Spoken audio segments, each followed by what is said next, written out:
Good afternoon. Happy New Year to you from the entire CNBC TV18 team. Uh, Thanks, and same to you, Anuj, and to the rest of the TV18 team there. okay, what about market, Shankar? 2016 was an interesting year. Index didn't do much, but as we all know, a lot of wealth was made in mid caps and small caps. As we start 2017, do you think Indian market remains a bottom-up stock picker's delight, but at index level, not doing much?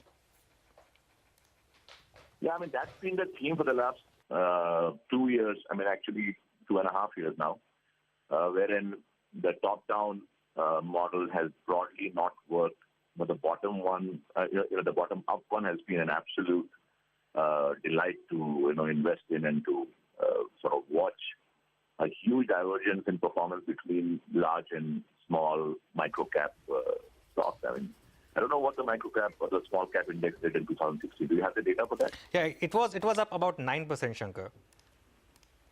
Wow. There you are. And I think in 2015, it was actually the reverse. I mean, it was that I think the large caps were down and small caps, mid caps were up. I mean, it was like a diametrically opposite performance. So, I mean, that kind of thing is telling you only one thing, that India is not a macro trade, not a macro top-down bet. And it has not been so even prior to the demonetization issue. Post that, I would still continue to believe that India is not a top-down bet. It is very much a bottom-up bet. And, the index today, the index movements today, the first trading day of the year, the new year, has told you adequately that, for the most part of the day so far, the frontline indices were in the red, while the small-cap index or the mid-cap index was in the green. I think that theme pretty much continues for the rest of the year, too. Okay. Shankar, hi, good afternoon. Happy New Year to you and your entire team at First Global. We've seen a big degree of underperformance of the Indian market versus global markets in 2016. You think that trend will continue in 2017, or do you see any kind of reversal there? No, I think that trend has probably just begun. India traditionally has been a great outperformer versus practically all EM. Throughout the troubled years, post, let's say the commodity debacle that started in 2010-11. And for the next 4 or 5 years, India has generally been a steady performer, has held its own despite overall EMs being very, very negative. I think that trend or that trade has reversed this year. So wherein you've seen the commodity-centric markets having done very well, and India was kind of just tepid or treading water prior to November.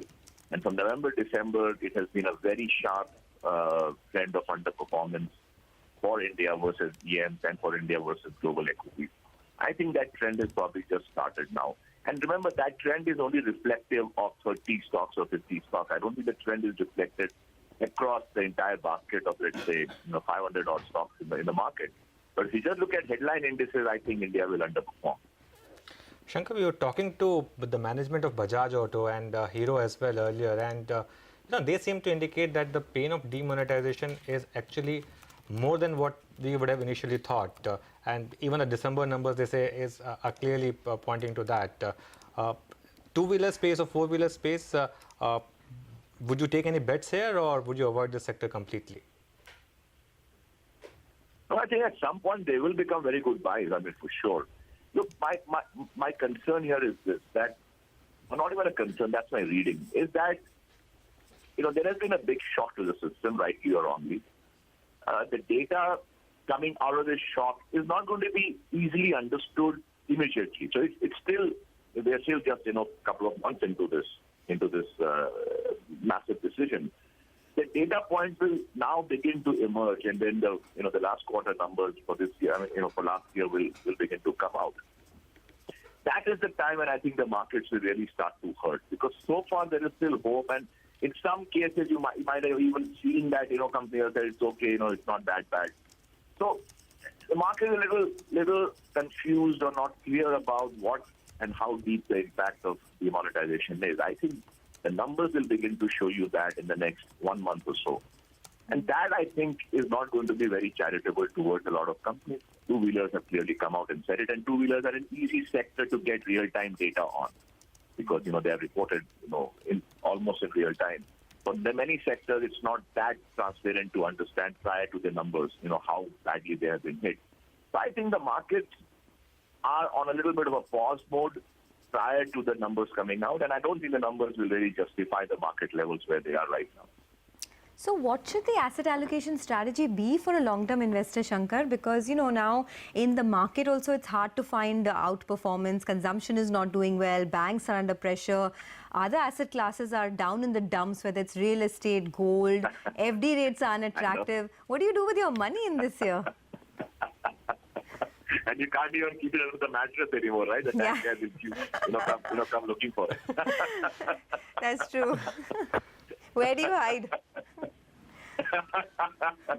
Well, that's a good question. I don't have an answer for that because I'm really scratching my head and trying to figure out that, which sector, which asset class does well. Clearly commodities look good. They have looked good right from February lows. I think that theme is still set to play out in 2017. Within equities, I think small caps are still extremely good. Of course, I've always said this. They're a very, very volatile space, and 20-30% is par for the course in a bad year. But even like I said, this year itself is off to a start, which is telling you that this space still looks good. But it's a very difficult environment for big top-down bets, because there are no huge money-making areas that I can see right now. If you were to deploy $5 billion. That's the problem. If you're deploying a smaller number, you will find many places to park them in. The other worry I have, and that's something I'm not been able to think through, is that yields are down from nearly 8% to well below 7%. Ordinarily, one would have imagined that the markets would have been a lot stronger than what they have been. And this I'm talking even prior to demonetization. Okay, even prior to that, yields had been trending down, as we all know. They were just a shade below 7, which is a big fall. It's like a 10-15% fall from the 8%. Despite that, the markets were not reacting, and that has been a spot of worry for me. That one would imagine that with bond yields falling, equities automatically start to do better, but they have not been doing better, which tells me that maybe we are not still understanding the magnitude of the slowdown in the real economy, which is why this divergence in performance between bond yields, and the equity markets, is happening. Otherwise, I would have imagined the market should have been very, very strong, but they have not been. And this I'm saying even prior to November 8th. Okay. Shankar, any theme to back this year? I remember last year one of your themes was specialty chemicals, stocks like Kiri Dyes, which had a big rally. Any other theme that you think can be backed right now? So the entire, for instance, the chemical sector didn't rally just last year. It had bottomed out in 2013, and which is when the China sort of environmental clampdown started. So, it was a single company. It was actually a big sector bet, that I saw, and many stocks in that space have done very well, extremely well. I think the trade still continues because it's an exporting sector. It's fairly competitive compared to China, and in China, because of the higher, in fact, it just passed on more regulations, tightening the environmental regulations even more recently, which all augurs well for that sector.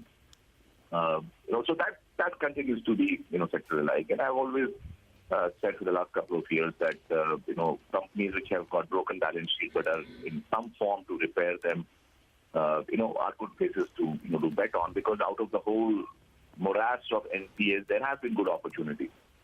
So as long as you pick them wisely, I think you'll do okay. But to say that there is a big, huge bet that one can take for 2017, blindly as one could have taken in 2015 or 16. I'm still looking for it, and still early days, but we'll talk. We will be in touch.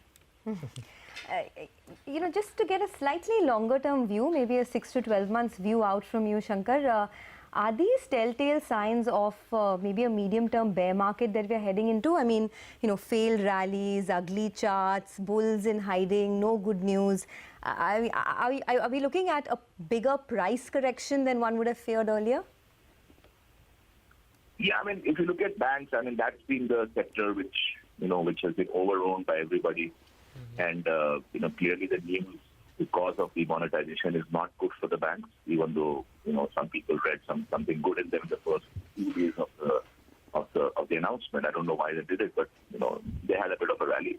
But my view is banks are the place where you are poised to probably underperform and, in fact, lose in absolute terms in this year. It's an overowned sector. And, clearly the data on the macroeconomic front, is not good.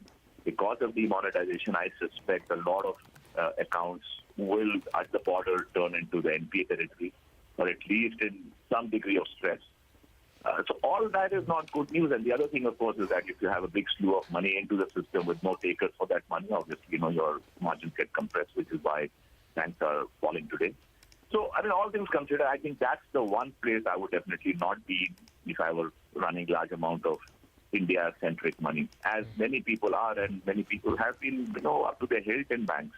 Okay. So those are classics that your overowned sector with a sort of negative situation on the fundamentals. So I think banks are going to be a tough place to be in.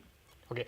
Final question, Shankar. You have been, of course, a critique of RBI policy of keeping interest rates high. Now, for whatever reasons, we have seen rates come down in system, and obviously transmission as well. And of late, transmission has been ahead of the RBI policy as well. Do you think that changes things a bit, maybe with a bit of a lag for the Indian economy and for stock market?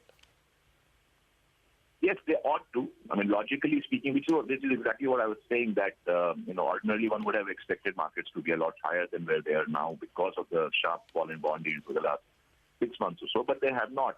My sense is an interest rate, cut is a good tool, but it's still a blunt tool.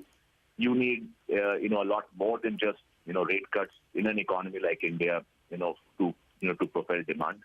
I don't think the government now, because of this move, has enough bullets to really reflate the economy. I mean, that's my real fear here, that you will see, slowdown on collections of taxes.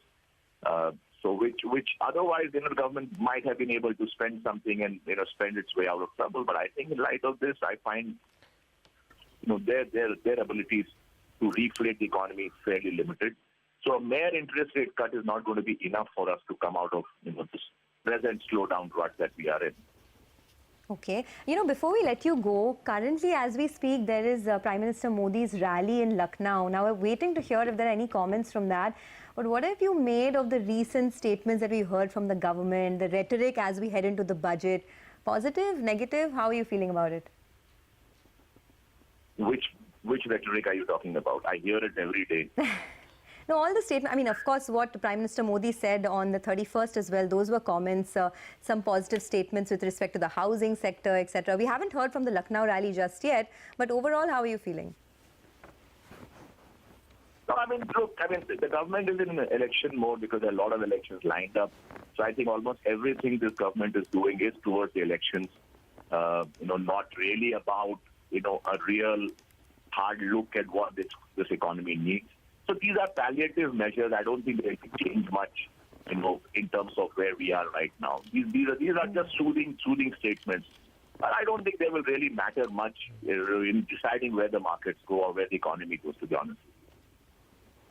Okay, Shankar, we will leave it at that. Thanks as always for joining us, and hopefully when we speak next,